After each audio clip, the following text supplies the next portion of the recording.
పితా పుత్ర పవిత్రాత్మ నామమున ఆమేన్. ఈరోజు దేవుని యొక్క వాక్యమును అనేక మందికి అందించాలన్న ఉద్దేశముతో ఈరోజు యూట్యూబ్ ఛానల్ను ప్రారంభిస్తూ ఉన్నాను. త్రియేక దేవునికి కృతజ్ఞతలు తెలుపుచు యేసయ్యకు స్తోత్రములు పలుకుతూ పరిశుద్ధాత్మ దేవునికి వందనములు చెప్పుచు వారి యొక్క దీవెనలతో కృపానుగ్రహాలతో దేవుని యొక్క వాక్యం అనేక మందికి అందించాలన్న ఒక ముఖ్య ఉద్దేశముతో ఈ యొక్క యూట్యూబ్ ఛానల్ను ప్రారంభిస్తూ ఉన్నాను. ప్రభుని నమ్ముకున్నటువంటి బిడ్డలారా, నా యొక్క ముఖ్య ఉద్దేశము ఈ ఛానల్ ద్వారా దేవుని మాట ప్రతి ఇంట ఉండాలని, దేవుని మాట ప్రతి నోట పలకాలన్న ఉద్దేశముతో ఈ యొక్క యూట్యూబ్ ఛానల్ను ప్రారంభిస్తూ ఉన్నాను. మరి ఈరోజు ఎందుకనగా ఈరోజు ప్రత్యేక విధముగా పునీత పాదువాపురి అంతోని వారి పండుగను మనము జరుపుకుంటూ ఉన్నాం. పునీత పాదువాపురి అంతోని వారు కథోలిక శ్రీసభ దేవాలయములో అమితముగా ప్రేమించబడుతూ అమితమైనటువంటి అనుగ్రహాలు అందిస్తూ ఉన్న సందర్భముగా గొప్ప పునీతులుగా పేరు గడించినటువంటి పాదువాపురి అంతోని వారు గొప్ప ప్రసంగికులని, సుప్రసిద్ధముగా వాక్యమును అందించి అనేక మంది ఆత్మలను కాపాడి అనేక మందిని ప్రభు చెంతకు నడిపించినటువంటి పునీతులుగా వీరికి పేరుంది.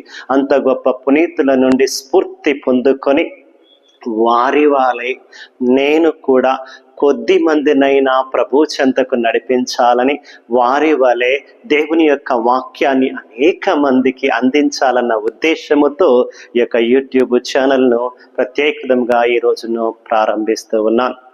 ప్రభుని నమ్మినటువంటి బిడ్డలారా, ఈనాటి దేవుని యొక్క వాక్యాలు మనకు బోధిస్తున్నటువంటి గొప్ప మాట యెషయా ప్రవక్త రాసినటువంటి గ్రంథం 61వ అధ్యాయం 1వ వచనం వాక్యం అంటూ ఉంది. ప్రభువైన యావే నన్ను అభిషేకించెను, తన ఆత్మతో నన్ను నింపెను, పేదలకు సువార్తను బోధించుటకు, కృంగిపోయిన వారికి ఉత్సాహమును పుట్టించుటకు ఆయన నన్ను పంపెను అని వాక్యము అంటూ ఉండగా, దేవుని నమ్మినటువంటి బిడ్డలారా, ఎంత గొప్ప మాట! ప్రభువైన యావే నన్ను అభిషేకించి తన ఆత్మతో నింపాడు. అవును, నేను కూడా ప్రభువు నన్ను గురువుగా అభిషేకించి తన పరిశుద్ధాత్మ శక్తితో నింపాడని, సువార్తను ప్రజలకు అందించడానికి, కృంగిపోయిన వారి జీవితాల్లో ఉత్సాహాన్ని నింపడము కోసం ప్రభు నన్ను పంపుతున్నాడని నేను నమ్ముతూ ఆ ఉద్దేశముతోనే ఈరోజు ప్రత్యేక విధముగా ఈ యొక్క యూట్యూబ్ ఛానల్ ద్వారా అనేక మంది జీవితాలలో సంతోషాన్ని తీసుకురావాలని, అనేక కుటుంబాలలో దేవుని యొక్క అనుగ్రహాలు తీసుకురావాలని, అనేక మందికి దేవుని సువార్తను అందించాలన్న ఉద్దేశముతో నేను ఈ యొక్క ఛానల్ను ప్రారంభిస్తూ ఉన్నాను. ఈ రోజున దేవుడు నన్ను అభిషేకించాడు, తన ఆత్మతో నింపుతున్నాడు. అనేక మందికి దైవ వాక్యాన్ని అందించమని నన్ను ప్రభువు ప్రేరేపిస్తున్నాడు. కనుక ఈనాటి నుండి దేవుని యొక్క వాక్యాన్ని ప్రతిరోజు కూడా మీకు అందిస్తూ ఉంటాను. పునీత అంతోని వారిని కూడా ప్రభువు అమితముగా అభిషేకించి ఆత్మతో నింపారు. కనుక అంతోని వారు ఎక్కడికి వెళ్ళినా కూడా దేవుని సువార్తను బోధించారు, అనేక ఆత్మలను కాపాడారు, అనేక జీవితాలలో వెలుగు నింపి అనేక మందిని యేసు ప్రభు చెంతకు నడిపించారు.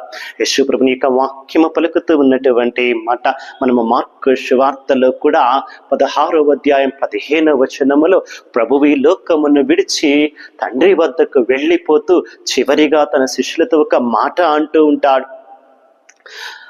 మీరు ప్రపంచమంతటా తిరిగి సకల జాతి జనులకు సువార్తను బోధింపుడు అంటూ ఉన్నాడు. దేవుని చే ఎన్నుకొనబడి గురువుగా అభిషేకించబడినటువంటి నేను కూడా అలనాడు అపోస్తలురు ఏ విధముగా దేవుని యొక్క వాక్యాన్ని, యేసయ్య సువార్తను అనేక నలుమూలలా తీసుకుని వెళ్ళారు, నేను కూడా వారి వలె అనేక దేశాలు వెళ్ళలేకపోవచ్చు, అనేక ప్రాంతాలు తిరగలేకపోవచ్చు. కానీ ఈ మాట ద్వారా ఈ యొక్క ఛానల్ ద్వారా అనేక మందికి వాక్యాన్ని అందించగలను అని నమ్మి ప్రభుని పేరిట ఆ యొక్క ఛానల్ను ప్రారంభిస్తూ సువార్తను అందించబోతూ ఉన్నాను. దేవుని యొక్క వాక్యము సకల జాతి జనులకు సువార్తను బోధించండి అంటూ ఉంది. సకల జాతి జనుల వద్దకు నేను వెళ్ళలేను కాబట్టి ఈ యొక్క వాక్యాన్ని ఛానల్ ద్వారా పంపబోతూ ఉన్నాను. దేవుని యొక్క వాక్యము ఇంకా అంటూ ఉన్నటువంటి మాట అపోస్తుల కార్యాలలో 1వ అధ్యాయములో వాక్యము అంటూ ఉంది.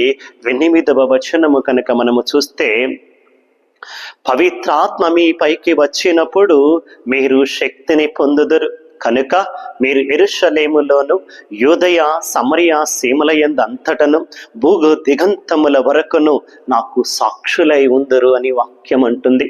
దేవుని నమ్ముకున్నటువంటి బిడ్డలారా, భూదిగంతముల వరకు మీరు నాకు సాక్షులై ఉందరని వాక్యం అంటుంది. పునీత అంతోని వారు కూడా క్రీస్తు ప్రభునికి ఒక సాక్షిగా జీవించారు. క్రీస్తు ప్రభునిలో జీవించారు. క్రీస్తు ప్రభుకి సాక్షిగా బ్రతికారు. సాక్షిగానే మరణించారు. నేను కూడా నా వాక్యము ద్వారా భూదిగంతముల వరకు ఈ వాక్యాన్ని పంపుతూ క్రీస్తు ప్రభునికి సాక్షిగా జీవించాలి అనుకుంటున్నా.